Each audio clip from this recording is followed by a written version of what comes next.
Welcome back, everybody, to the Banner Saga 2, episode number 2. If you haven't checked out episode number 1 yet, I would encourage you to do so. A lot of the story is already kind of taking place into this as we go along here, and more of the basics in the tutorial are kind of explained in episode number 1, so I would encourage you to check that out if you haven't done so just yet.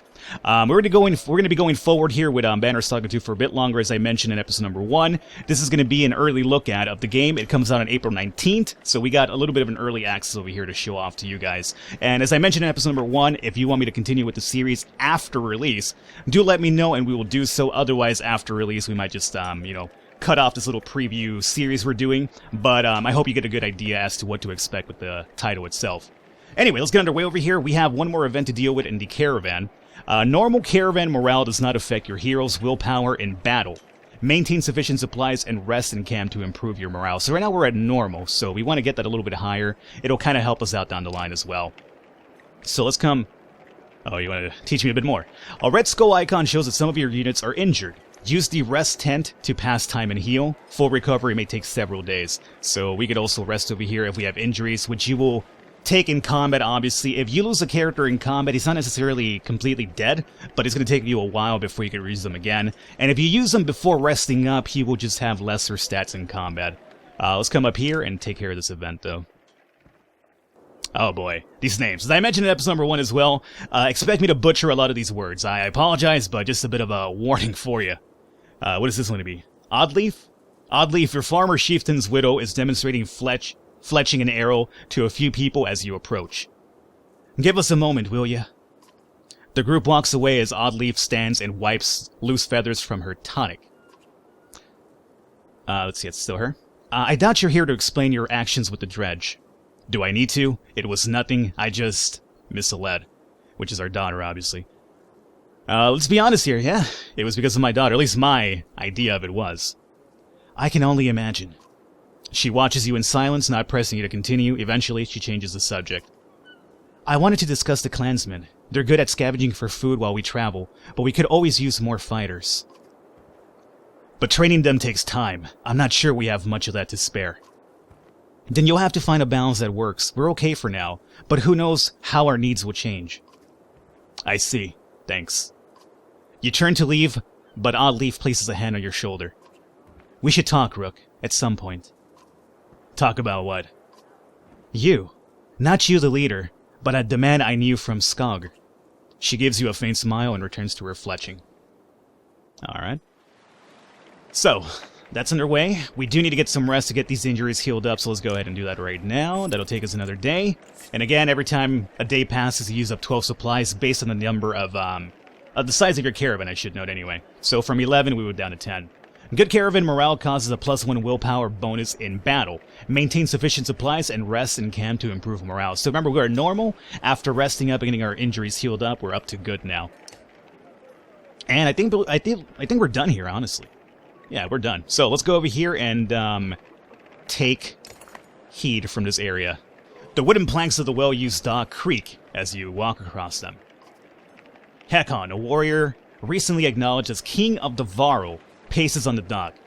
Not sure I was made for this, he says as you approach. Commanding in battle is one thing, but deciding how many chickens we need to bring? We've both made harder decisions. I'm just as lost as you are at this. You seem to be handling it just fine. Let's go with the second one here. Is that so? Hakon says. It seems like you were born to lead these humans. Maybe Varl are more yox-headed than our horns. His laughs rumble through the dock. We're as ready as we're going to get. Let's sail. Alrighty, let's depart. After lighting the funeral fire, the last villagers find seats of your rickety log ships built of scrap wood scavenged in Borsgard. The ravens find space around a large cart in their black-sailed vessel, or slowly move all the boats into the river's current. Now we have our caravan finally departing over here. And again, you'll see that the timer will be clicking down here over time, and we're essentially heading to the human capital, which is where we're supposed to hopefully find safe haven, but, we'll see how that really plays out or not. And your goal is to get there, and obviously it's the reason why you need supplies, you need clansmen and fighters. Clansmen will indeed try to find food, fighters will be for combat, etc., etc. Let's see. Alio looks ill. At least it's not the brackish sea, he whispers to himself if he steps around rowers and baggage to speak with you. I'm not sure we were all built for aquatic voyages, he says. And I hear Aberang is quite a distance away. My people could use a few hours rest on solid ground. The hopeful look from others sway you, and you signal for the ships to make land. Would you mind telling me why the capital is our destination? Alio asks. Let's see. Arborang's walls have never been breached. The Valka Juno says the menders there can protect us. It's the furthest place from the dredge, and it just is. Now, help row. Let's go with the first one. The walls have never been breached, allegedly. Ah, of course. The growling walls should certainly keep the dredge army at bay, shouldn't they? You say nothing. Dredge, Alio says, almost in awe. Man and Varl's storied foe from oh so ever long ago. But they're real in here. How have they made it so far south? His glance at the Varl is met with both anger and shame. The log ship rocks gently and the Scald grabs a rope to steady himself. If only we had fabled horses to ride upon, we'd outpace the dredge and be on sound footing. His dramatized misery is almost as amusing as his thanks when he steps back onto land. Morale has improved again. Good. This is all basically supposed to take place, so this is kind of like scripted events right now. This is the map of the world. You can explore it by dragging the mouse to pan and using the mouse to move around, right? So, yeah. This will be kind of really basic. So, what you can do is you can click on different areas of the map and it'll give you some story about them, some lore of the game itself, which is actually really neat. You could zoom out, zoom in, move around, and this is where we're headed, the Arborang, and we also have another area here that we're probably headed to for now, so we have a little bit of a trip over to Arborang before we actually get there. We're done here for now. You can return to the map at any time during travel by pressing this button. You got it. As you travel through the world, I already explained that. Morale drops during continuous travel and when supplies run low. In order to raise morale, you must camp and allow your caravan to rest. The number of days' worth of remaining supplies is shown here. Yep, but we've gone over that as well.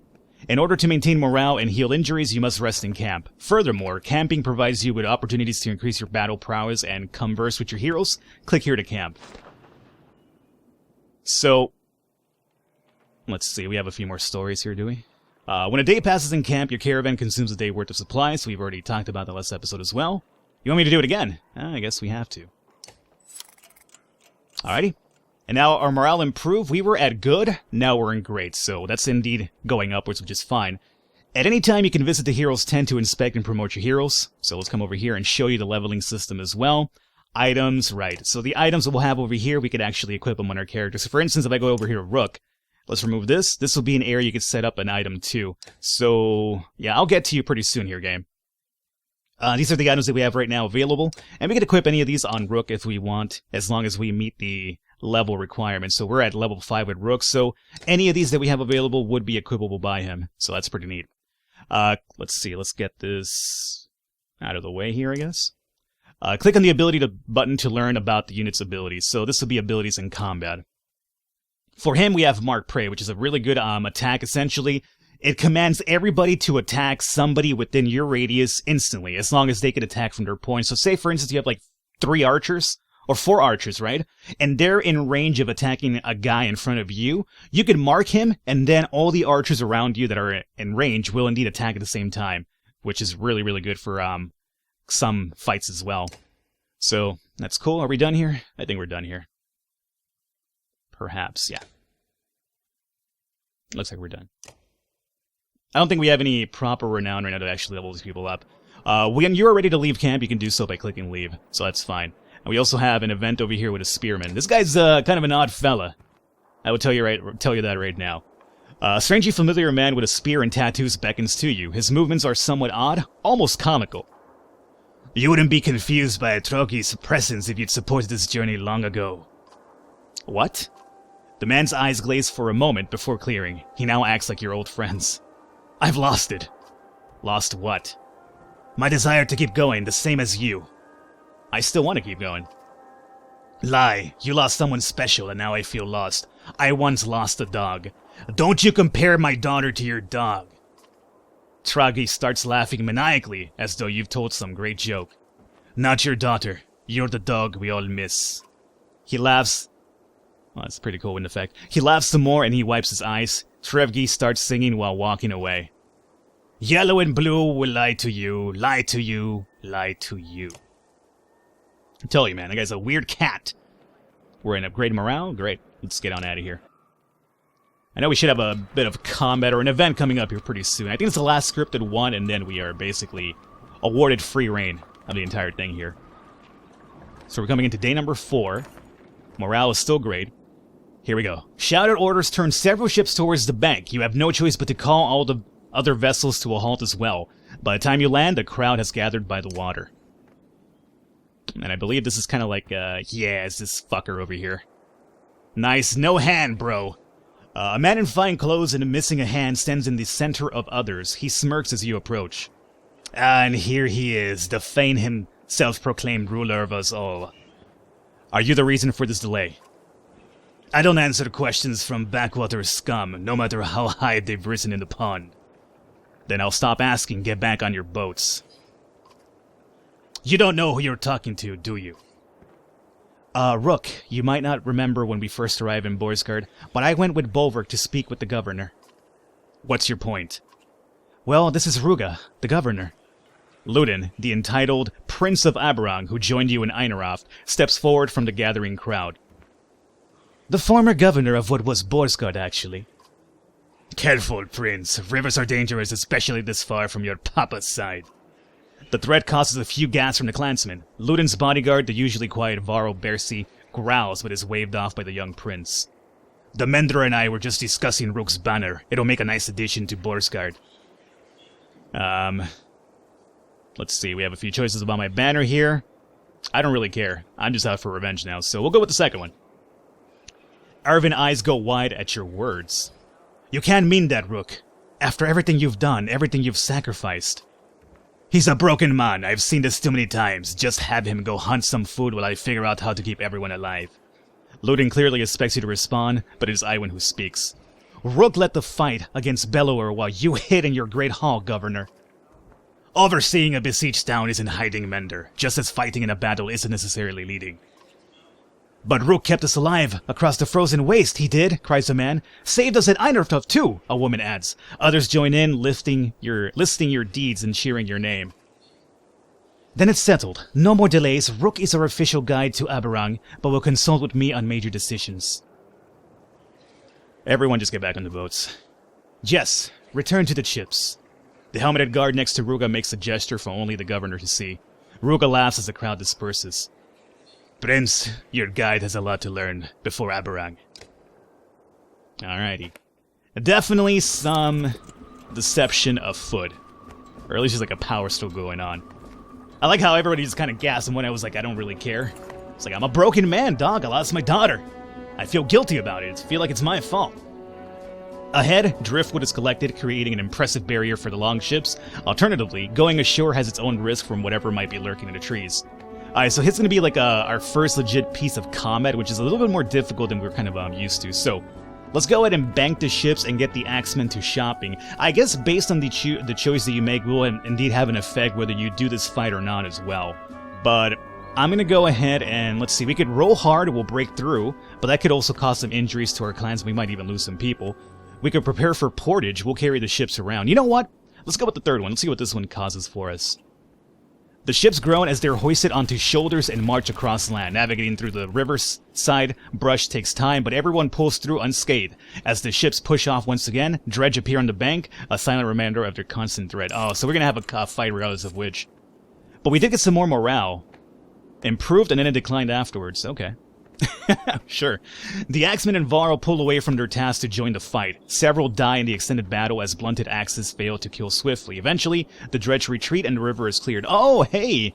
So we essentially skipped the fight completely. Ah. Essentially what happens if you choose the second one, if you decide to get off and just cut through, you go into a combat fight with these dredge, and they're kind of difficult early on, it does feel, at least to me. And, the events after that fight lead you to also lose some clansmen and some fighters. However, you do get some renown from, killing individuals, so that's going to help you out. But you seem to lose more people, more clansmen and fighters when you defeat them in combat, for some reason, so I'm not sure. Anyway. We might make it down this river to the capital without any more trouble. You look at Ivor, surprised by his optimism. And I might sprout wings and start flying. Would that make up for your missing arm? Hey, I get to make jokes about my losing my arm, not you. I suppose that's fair, so what are you worried about now? I think you should make use of this trainer and his tent that we haul around everywhere. You've led fighters in battles before, but there's always a bit more to learn, so let's bank the ships and challenge your skills a bit. Alrighty. And this will be where you can actually train. It'll give you like certain objectives to meet, and you get more renown to use to either buy stuff or level up your characters as well.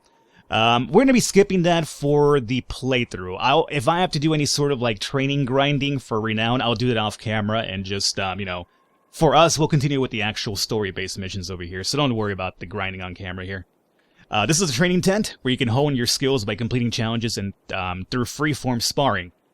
So we can come up here. Do we have to do one by demand or what? Well, come on in and let's take a look at you, Sam the trainer says. After a quick assessment, he says, yup, looks like you could stand to learn a few things. I've got 5 challenges for you, and if you can finish them all before we get to Aberrang, well, I'll let everyone know you're impressed me. Ha! Sen's laughter is full of phlegm. Let's start with a few of the basics. You feel up to the challenge? Yeah, I guess we have to do it, huh? Then we begin, Sen barks. So, it should be noted, this is essentially like a way to grind, get a little bit of extra skills and more renowned points so you can level up, and acquire more items down the line. For the purpose of this little playthrough preview that we're doing, I don't think it's too important, so if I have to do any sort of grinding or training stuff, I will do that off camera, because I want to get more of the story happening. So, instead of doing all these missions right now, we will end training, because I want to get more of the progression done over here to show you more of Banner Saga 2 before the release date. So, let's just go ahead and skip through that. I don't think I failed these, my friend. I just decided to skip them, because I don't need them. And what's really lame about it, too, is that even if you complete like 2 out of 3, you don't get any sort of renown. You have to get all 3 in one go. And it's not really a hard one to do. The problem is the heavy impact one, that you have to hit 3 people at once, because it requires like proper goading, so you have to get 3 spearmen to line up properly, hit them with your, you know, big dude over there. It's kind of a little bit annoying, so, you know, whatever. So let's talk to homeboy over here.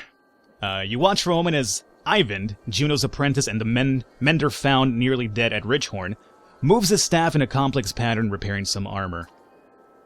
Not a bad festival trick, right? I've seen worse. And I've seen better, like yours back in Borsgard with stopping Bellower. Okay. For all that good it did, we saved quite a few, didn't we? Actually, I don't want to talk about that. Well, that is where our daughter met our demise, right? So, let's go with the third one, man. I don't want to talk about it. That's fair. But let me say one thing. What you're doing, leading those people to safety, it's really all that matters. Yeah, I keep hearing that. None of us knows what's coming. Those people are the only ones we know we can save right now. It's that simple. Ivan picks up the repaired armor, hitting it with a staff to test it. I better check on the fighter who was wearing this. Alrighty, so let's leave. We've already rested up, right? We're at grade. Everybody seems good. Let's leave. Always amazed by the beautiful hand-drawn art of the game as well. Alrighty, we got some foraging done. Haha! You look at all the food freshly placed in the supply carts. What's all this about, you ask Oddleaf. The clansmen are trying to help as much as possible now, she says. Whenever they can, they'll forage for nuts and berries or fish and hunt. Cool. She hangs you a piece of fruit. They may not know how to fight, but they can keep us alive by keeping us fed. That's true. They're all part of the, you know, thing over here. So the clansmen will indeed, as I mentioned before, find food for us. Fighters will obviously do our fighting. And that's going to keep our morale up, as you could probably imagine. A crowd begins to cheer from one of the longships as a man struggles with his fishing net. As his catch nears the surface, some voice concerns, "You're close enough to make out a large shape and what looks like fur or hair in the net. Fire an arrow into the mass. Keep watching as the man hauls it out. Release your net." I have no idea what that could be. Let me keep watching, I guess? Sure, we'll keep watching. "Bear cub!" shouts the man with the net. "Long dead? What's it mean?" Superstitions blow across the ships like a gale. Talk of plagues and famine make eyes go wide. You notice Bulwark at the bow of his ship, staring at the cub and brooding more than usual. Morale declined. I guess finding a dead bear in the river is not a good thing, huh? I didn't know this, dog. I'm not too familiar with the entire, Viking lore and mythology. A desperate-looking lot of adults in Varl stand on the shoreline, waving you down. You probably look similar going anywhere with Ivor. They look hungry, but can they be trusted? Toss supplies to them as you pass, but don't stop. Show the boats and ask their needs. Or slow the boats and ask their needs and ignore them. Do you think these people are straight, or are they like over here trying to like ambush me or something? Let's see. Let's ask if they need some help. Maybe they could join us. The basics, Navarro says. Food, safety, trade routes are empty. Up to 24 humans, half look like they've seen battle. So this could add more people to our crew, but it means more food required per day as well. Here's food, you'll have to find safety elsewhere. Come aboard, you'll have food and safety. We've got too many to care for as is, so that's kind of one of the decisions you have to make. I'm going to increase our population for now. Let's see if that helps, helps out for us down the line.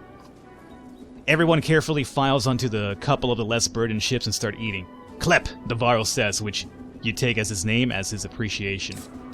So our morale did improve. We're at good now. We got some more fighters. We got another Varl as well. We lost some supplies, but that's to be expected. Morale declined. Actually, no, our morale improved first, but then it declined because, we dropped a day. And we haven't rested in a while. Shouts from one of the rear log ships grabs everyone's attention. The quick construction is proving faulty and the ship is taking on water fast. With dredge on the bank and all other ships almost at capacity, you consider your options. I'll go. So you might have a fight now. Bank for the longships for repair, have the clansmen board other ships, dump supplies to make rooms on the other longships, or ask the shipwright for advice. Let's ask these guys for advice, see what they say. We need her out of the water, says one. Nonsense, just plug the holes with some cloth and tar for now, says another. As they argue, clansmen begin jumping from the sinking vessel, grabbing for ropes and extended oars. Most make it aboard other ships, but not all. We lost 4 clansmen, and 3 fighters, and 1 Varl.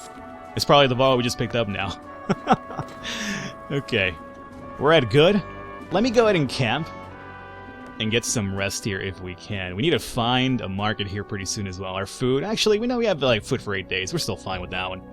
Let me go ahead and wrap it up here for today, guys. We're going to come back next episode and hopefully get some more combat underway over here and more of the story progression. Again, it's more of a journey to Ibrang as well, so it does take a while over here. Hope you guys are enjoying it, though. Leave a thumbs up. I will catch you next time.